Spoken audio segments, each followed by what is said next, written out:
¿Sí me escuchan? Sí, ahí Sí, se sí se ve, ahí ve se en ve. pantalla.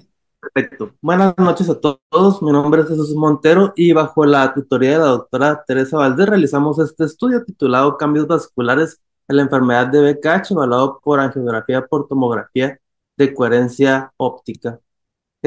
Como parte del marco teórico, pues reconocer que esta patología, pues también llamada síndrome de uveomeningio, es un trastorno multisistémico y es autoinmune, y sabemos que es una patología que afecta pues varios órganos y sistemas. Y si nos vamos a al naming and imaging o hacerla, cómo nombrarlo y encajarlo, pues es una paneuvitis bilateral que es granulomatosa, tiene un inicio insidioso, una duración que es persistente y suele tener un curso crónico recurrente, y como mencionaba, puede tener manifestaciones neurológicas, auditivas y dermatológicas en las diferentes fases de la enfermedad.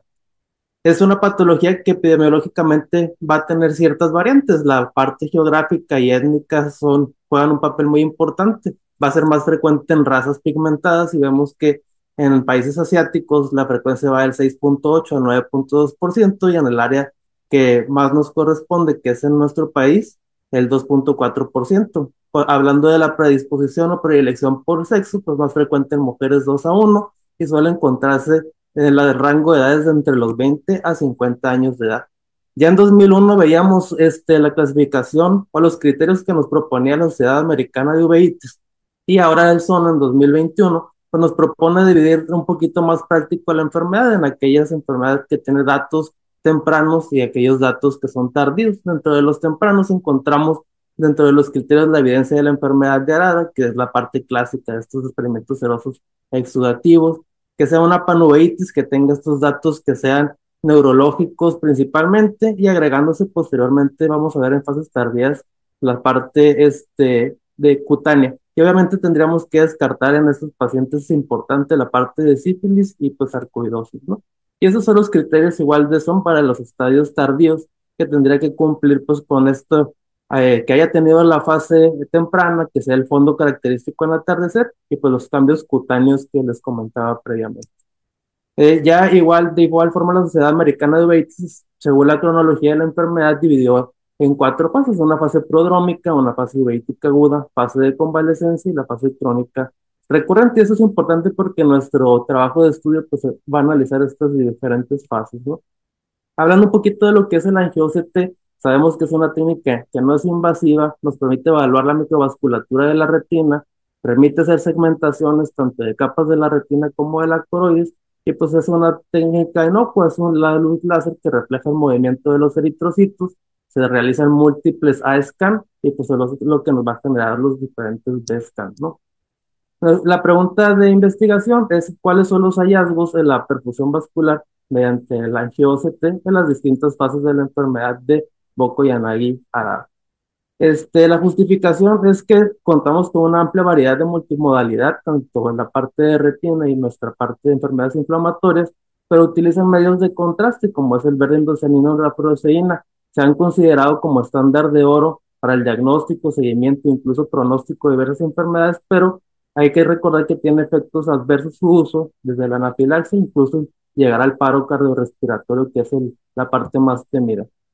Hablando del angio-OCT, es un método que no es invasivo, no hay efectos adversos de este tipo al no usar métodos o medio de contraste, permite hacer la segmentación que les comentaba a nivel de retina y coroides, y esa estratificación pues, nos permite tener información muy valiosa.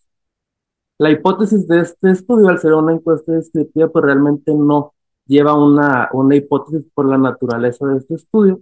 Y el objetivo general, como lo comenté al inicio, fue describir estos hallazgos de la perfusión vascular principalmente en dos plexos, el que es el plexo superficial y el plexo capilar profundo. Dentro de los objetivos específicos, o qué es lo que nos interesaba medir, es la edad en años, la agudeza en la escala de Logmar. Describimos el área en milímetros cuadrados de la zona vascular foveal, y así describimos la densidad vascular del plexo capilar, tanto el superficial como el profundo, y ambos expresados en porcentaje. La taxonomía de mi estudio es un estudio observacional descriptivo, transversal y prospectivo. Como les comenté, es una encuesta descriptiva, y el universo de estudios son los pacientes con diagnóstico de BKH que acudieron a nuestro hospital la Fundación Hospital Nuestra Señora de la Luz en este periodo de tiempo. Los criterios de inclusión prácticamente, si podemos observar, se puede incluir sin distinción de sexo, generalmente edades entre 20 y 60 años, principalmente por datos, por la frecuencia de la enfermedad uno y pues para reducir todas aquellas patologías, como vemos en la parte de exclusión, patologías del segmento anterior y posterior que condicionaran pues una alteración de la arquitectura macular, entre otros factores, y entre los criterios de eliminación, todos aquellos estudios con un intervalo de confianza o una señal menor de 6 de 10 pues lo consideramos como un criterio para eliminarlo. El cálculo de muestra utilizamos esta fórmula para una población finita de proporciones con un intervalo de confianza en el 95% y un error máximo de 0.05, teniendo un cálculo de 36.31 ojos, ¿no? Aquí muestro la tabla de la definición operacional de variables, donde vemos tipo de variable, momento de medición y así como la escala de medición. Ese es el método que utilizamos para la medición, que es el AngioCT de la Casa Comercial de Seix, el modelo 6000, por la tecnología de Angioplex. Importante determinar el área de imagen que utilizamos, que era pues, de 6 por 6 milímetros, que es lo que en este tipo de estudios en la bibliografía, pues es lo que se está empleando, ¿no? Esa es la tabla uno que encontramos en todos los estudios sociodemográfica. Vemos que incluimos 39 ojos de 21 pacientes con BKH. Vemos que 18 fueron mujeres y 3 hombres y vemos la distribución de cuántos ojos hubo por cada uno de los grupos. Realmente podemos observar que en esta tabla no vemos el valor P, realmente no es un estudio comparativo, hubiera sido algo bueno que vamos a comentar al final. El tiempo del diagnóstico igual lo podemos observar y la agudeza visual en cada uno de los grupos expresada en logMAR. Vemos acá es una gráfica de cajas y bigotes en la que vamos a evaluar la densidad vascular del plexo capilar superficial en cada una de las fases de estudio. Y vemos que la fase uveítica, que si evaluamos 10 ojos, la densidad media vascular es del 49.48 más menos 0.90.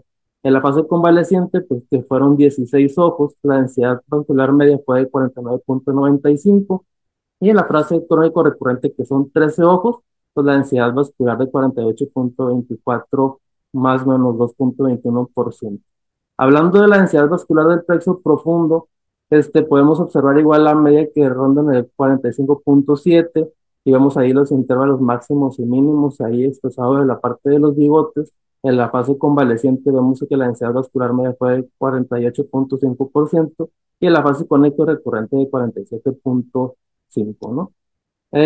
Otra de las variables que medimos pues, fue la zona vascular foveal. La zona vascular foveal para la fase uveítica aguda fue de 0.3 milímetros cuadrados, en la convaleciente igual de 0.3 y en la recurrente, crónica recurrente 0.32, vemos que si bien no es una comparación, pues podemos ver fácilmente que no hubo pues, gran diferencia en esta parte. Vemos si en la parte de crónica recurrente estos dos puntos atípicos, únicos que fueron, y es algo importante nada más de mencionar que los obtuvimos. En la parte de discusión es importante saber que desde los años 90 sabemos que la angiografía de retina con verde endocyanina, pues podemos evidenciar ese compromiso que había en la microvasculatura coroidea. La otra parte importante es esta identificación que les comentaba, que podemos ver de las capas de la retina, estos plexos vasculares, tanto de la retina como de coroides, y los efectos, pues ausencia de efectos adversos. ¿Qué es lo importante de discutir y respaldado también en la bibliografía? Vimos una disminución en la densidad vascular, principalmente en el plexo capilar profundo.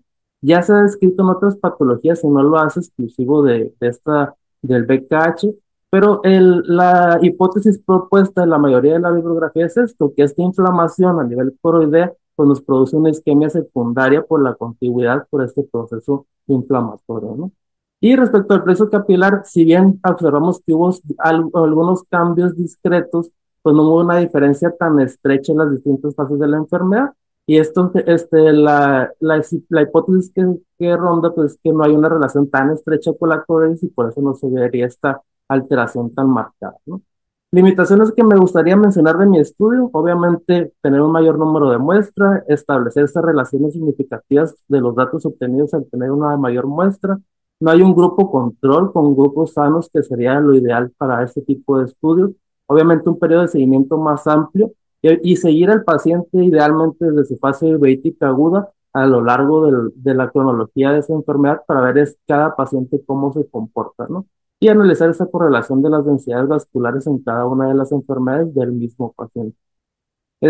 Como conclusiones, existe una disminución, como comentamos, en la densidad vascular del plexo capilar profundo. Ya mencionábamos ahorita la parte inflamatoria que puede crearnos una isquemia secundaria. Y pues vemos que la densidad vascular de este plexo puede ser un marcador del estado inflamatorio de la patología. Y eso es una de las partes relevantes de mi estudio. Eso sería todo por mi parte. Les agradezco mucho su atención. Muchas